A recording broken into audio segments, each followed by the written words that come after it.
Subscribe to our channel by clicking the subscribe button. Click the bell button and enjoy the latest uploads from our channel.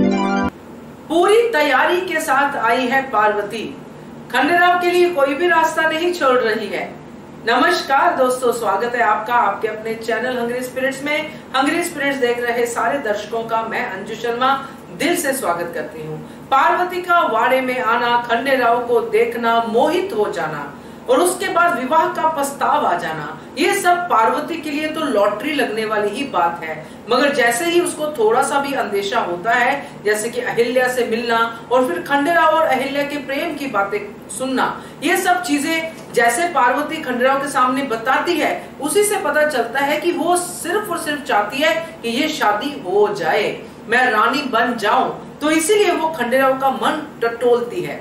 चलिए बात करते हैं, मगर पहले वही गुजारिश, जिन्होंने अभी तक चैनल को सब्सक्राइब नहीं किया है कर लीजिए। साथ में दोस्तों बेल आइकन दबाइएगा ताकि आपको हमारे वीडियोस के नोटिफिकेशन मिलते रहें।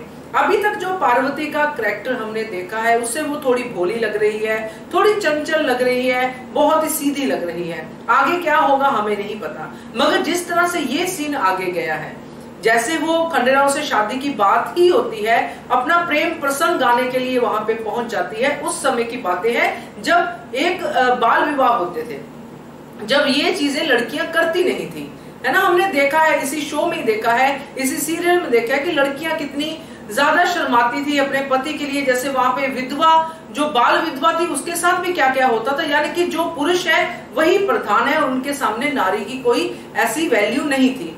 उसी एटमॉस्फेयर में एक पार्वती है जो ना सिर्फ खंडेराव से प्यार का प्रसंग उससे डिस्कस करती है, बल्कि खंडेराव से उसके और अहिल्या के रिश्ते की भी बात करती है कि मैं ये नहीं चाहती, मैं बीच में नहीं आना चाहती।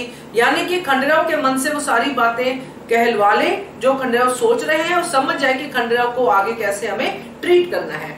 और ये भी नहीं दोस्तों, इसके साथ और भी कि वो ये भी खंडेराव से एक तरह से वादा ही ले लेती है कि उसकी जिंदगी में पार्वती की जगह भी होगी। यानी कि शादी से पहले ही सारे वादे चाहती है पार्वती, मगर अपने तरीके से। इसीलिए तो खंडेराव से जब ये वादे ले लेती है, खंडेराव कहते हैं कि मैं आपको अपनी जिंदगी में भी जगह दूंगा, आपको सारे हक मिलेंगे, और कह के निकल जाते हैं। मगर बाहर जाके परेशान होते हैं कि मैं ये कर क्या रहा हूँ, कैसे निभाऊंगा। यानी कि खंडेराव ये वादे देना नहीं चाहते थे। अगर पार्वती नहीं आती वहां पे कमरे में, ये बातें होती ही नहीं, मगर पार्वती को आना था, पार्वती को अपनी बातें करनी थी। तो मुझे तो अभी तक जो देखा है उसके हिसाब से यही लग रहा है कि पूरी तैयारी के साथ है पार्वती कि ये शादी होनी ही चाहिए और मैं जो हूँ वो रानी बननी ही चाहिए, चाहे दूसरी ही सही, मुझे रानी बनना है। ये बंदा मुझे पसंद आ गया है, अब इस बंदे से तो मेरा लगन होना ही चाहिए, चाहे जैसे भी हो, चाहे कैसे भी स्थितियां हो, मगर ये होना चाहिए। तो मुझे ये लगता है, आप अपना टेक भी